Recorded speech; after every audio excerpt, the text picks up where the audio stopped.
وَلْتَكُنْ مِنْكُمْ أُمَّةٌ يَدْعُونَ إِلَى الْخَيْرِ وَيَأْمُرُونَ بِالْمَعْرُوفِ وَيَنْهَوْنَ عَنِ الْمُنْكَرِ.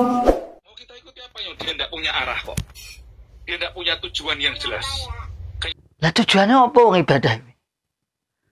Tujuan ibadah itu apa sih? Bukannya tujuan ibadah itu annal ibadah hiya ta'atullah bimtithali ma amarallahu bihi ala alsinatir rusul. Awismun jami'un likulli ma yuhibbuhu Allah wa yardah minal aqwal wal a'mal adh-dhahirah wal batinah.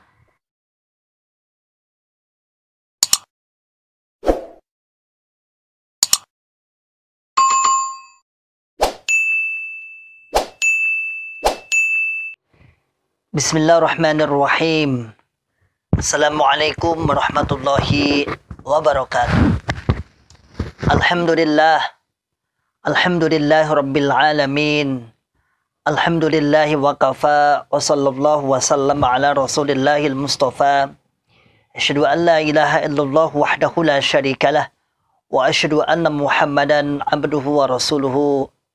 Sallallahu alaihi wasallam wa ala alihi wa ashabihi wa man tabi'ahum bi ihsan ila yaumiddin, amma ba'd. Ma'asyiral muslimin hafizakumullahu ta'ala, alhamdulillahi rabbil alamin. Kita mengucapkan kalimat syukur kepada Allah yang telah memberikan kita sampai sekarang ini. Alhamdulillah diberikan kenikmatan Islam, diberikan kenikmatan iman, sehat walafiat, aman fi amanillah wa fi barakatillah. Fa insyaallah panjenengan semua juga saya berharap seperti itu. Amin ya mujibas sa'idin. Ma'asyiral muslimin hafizakumullahu ta'ala. Pada kesempatan hari ini saya ingin mengomentari beberapa komentar yang banyak sekali yang sebenarnya sudah pernah saya ulas tentang seseorang yang merasa dizalimi, seseorang yang merasa difitnah, seseorang yang merasa dijelek-jelekkan. Seseorang pokoknya intinya merasa difitnah, dizalimi katanya. Ya kalau difitnah kan otomatis masuk menzaliman ya namanya. Kemudian itu hanya komentar. Ternyata pada video ini nanti saya akan menampilkan sebuah video yang sedikit nggak sampai 2 menit, nggak sampai mungkin 1 menit ya. Itu memang diungkapkan dengan kata-kata oleh seorang penerobos pusat atau orang yang penting lah. Kurang lebih videonya seperti ini. Mari kita simak. Mau kita ikuti apa yang dia tidak punya arah kok. Dia tidak punya tujuan yang jelas. Kenyataannya begitu keluar dari jamaah, tidak memurnikan agama lagi. Isinya hanya menjelek-jelekan jamaah, grogoti jamaah. Nah kalau kayak gitu mau diikuti Bapak Ibu, rugi sudah. Naudzubillah dzalik, rugi. Ya, eman-eman banget ya kalau kita hidup di dunia ini. Sampai di situ berubah kefahaman yang notabene Bapak Ibu, kebanyakan orang-orang yang di situ berubah kefahaman itu ya selain sambungnya. Ma'asyiral muslimin hafizakumullahu ta'ala. Beliau mengatakan bahwa orang-orang yang keluar dari jamaah itu yang pertama tidak punya tujuan. Orang yang pertama tidak punya tujuan. Kemudian yang kedua, dia merasa dizalimi, memfitnah. Katanya memfitnah. Orang yang keluar dari jamaah itu hanya memfitnah, menjelek-jelekkan kita. Menjelek-jelekkan kita. Dan lain sebagainya katanya. Katanya dalam video ini tadi. Ma'asyiral muslimin hafizakumullahu ta'ala, kita tidak orang bodoh. Kita juga tidak orang yang melupakan tentang bagaimana mereka berbuat kepada kita. Inilah yang orang sosokan merasa dihina. Sosokan merasa dizalimi, sosokan merasa difitnah. Lalu panjenengan beberapa tahun yang di mimbar-mimbar itu. Panjenengan beberapa tahun yang di mimbar-mimbar itu, 2-3 tahun terakhir ini yang di mimbar-mimbar mengatakan jelek-jelek tentang orang-orang yang hijrah. Kemudian membuat cerita-cerita di opini-opini masyarakat dengan yang sesuatu yang tidak dilakukan pada orang tersebut. Difitnah ini, difitnah ini.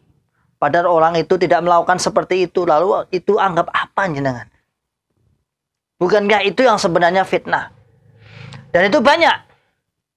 Banyak, bukan hanya saya sendiri, temannya banyak sekali.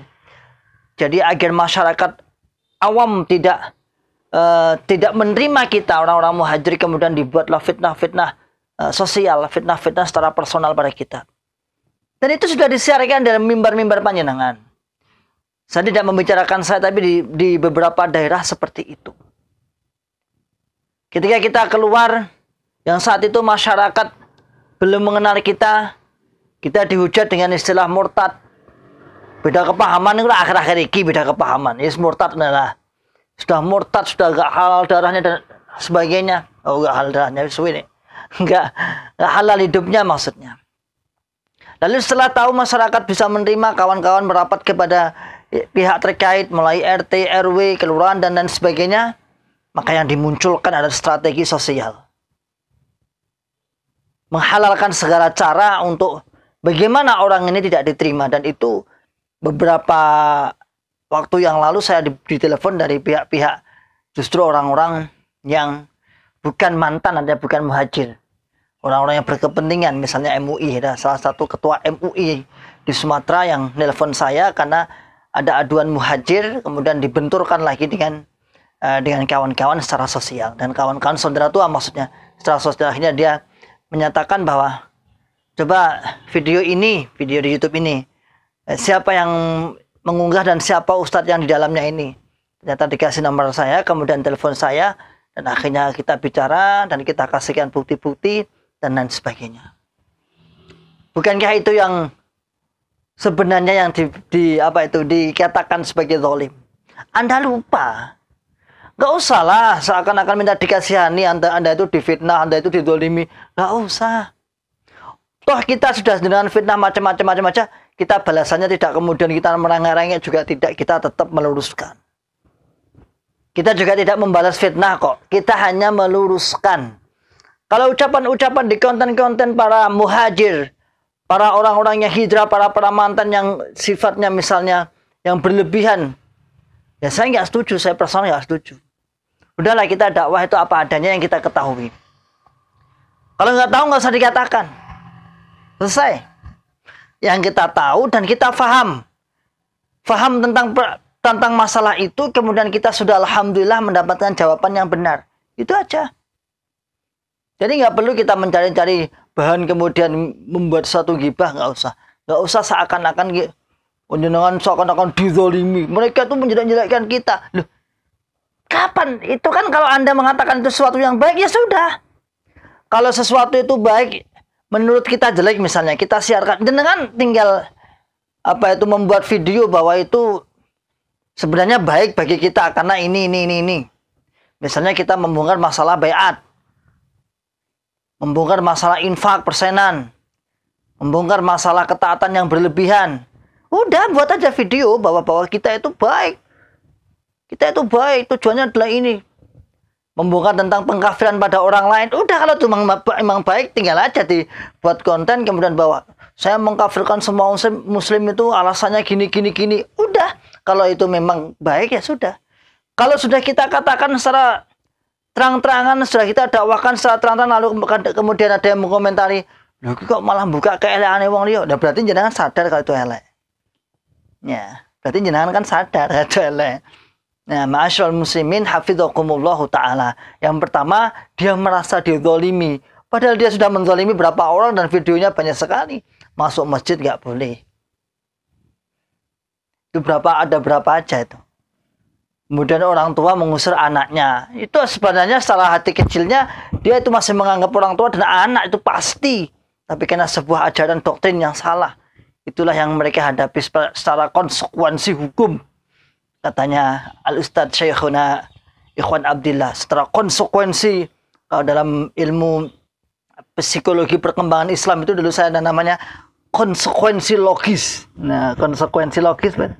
Jadi konsekuensinya seperti itu. Ya, ini ma'asyiral muslimin hafizakumullahu ta'ala. Yang kedua, mereka itu tidak punya tujuan. Katanya seperti itu ya. Mereka itu tidak punya tujuan. Lah tujuannya apa wong ibadah? Tujuan ibadah itu apa sih? Bukannya tujuan ibadah itu annal ibadah hiya ta'atullah bimtithali ma amarallahu bihi ala alsinatir rusul. Awismun jami'un likulli ma yuhibbuhu Allah wa yardah minal aqwal wal a'mal adh-dhahirah wal batinah. Bukannya itu, ibadah adalah tujuannya untuk menetapi perintah Allah. Bimtithali ma amarallahu bihi ala alsinatir rusul, melalui lisannya beberapa utusan. Minal aqwal wal a'mal adh-dhahirah wal batinah, baik berupa ucapan maupun perbuatan, baik yang tampak maupun yang tidak tampak. Bukankah ibadah itu seperti itu tujuannya? Lalu tujuan mana lagi? Tujuannya ibadah taat kepada Allah, hasilnya akan mendapatkan rahmat Allah. Hei mas, sampean itu kurang atuh. Oh kok mas Don Sewu, Pak Pendobos Pusat ya. Hei Pak Pendobos Pusat, dengan tuh mainnya kurang jauh. Siapa sih orang yang ingin masuk neraka itu siapa? Siapa orang ini masuk neraka itu siapa? Orang saman itu lihat di masjid-masjid selain golongan jenengan itu orang berdoa Rabbana atina fid dunya hasanah wa fil akhirati hasanah wa qina adzabannar. Terus piye wong nek koyo ngono iki terus piye? Siapa orang gila itu aja nggak mau masuk neraka kok. Orang nggak waras itu loh, orang non sewu, orang yang nggak pernah pengenal ibadah kalau dipilih, Anda nanti kalau sudah mati milih neraka apa surga? Surga itu apa? Surga tempatnya kenikmatan. Neraka apa? Neraka tempatnya segala kesengsaraan. Orang nggak ibadah ketika dijelaskan seperti itu mesti milih surga. Apalagi yang jelas-jelas ibadah, saudaraku, ma'asyiral muslimin, hafizakumullah ta'ala. Tak lain sebenarnya tujuannya hanya untuk membesarkan golongan. Hanya untuk membesarkan golongan, bukan Islam, golongan hizbiyah, asabiyah, apalagi taklidiyah dan lain sebagainya. Lah, ini loh. Makanya dikatakan tidak punya tujuan. Tujuannya apa? Tujuannya mati ya wis ya dihisab, wa hisabuhum 'ala Allah, wa hisabu 'ala Allah, hisabannya kepada Allah. Nah, terus tujuan apa? Katanya antum, golongan antum termasuk 7 fakta kebenaran jamaah itu tidak mempunyai tujuan kecuali untuk ibadah kepada Allah. Katanya itu. Ya sama. Sama, kita juga ibadah kepada Allah. Kita juga berusaha mencari rahmat Allah. Ma'asyiral muslimin, hafizakumullah ta'ala. Mari berpikir waras, mari berpikir cerdas. Siapa sih yang ingin masuk neraka itu siapa? Semua orang itu inginnya masuk surga. Anda jangan membatasi rahmatnya Allah yang begitu luas. Ma'asyiral muslimin, hafizakumullah ta'ala. Salam akal sehat, salam akal waras, salam akal selamat. Wa akhiru da'wana alhamdulillahi rabbil alamin. Assalamualaikum warahmatullahi wabarakatuh. وَلْتَكُنْ مِنْكُمْ أُمَّةٌ يَدْعُونَ إِلَى الْخَيْرِ وَيَأْمُرُونَ بِالْمَعْرُوفِ وَيَنْهَوْنَ عَنِ الْمُنْكَرِ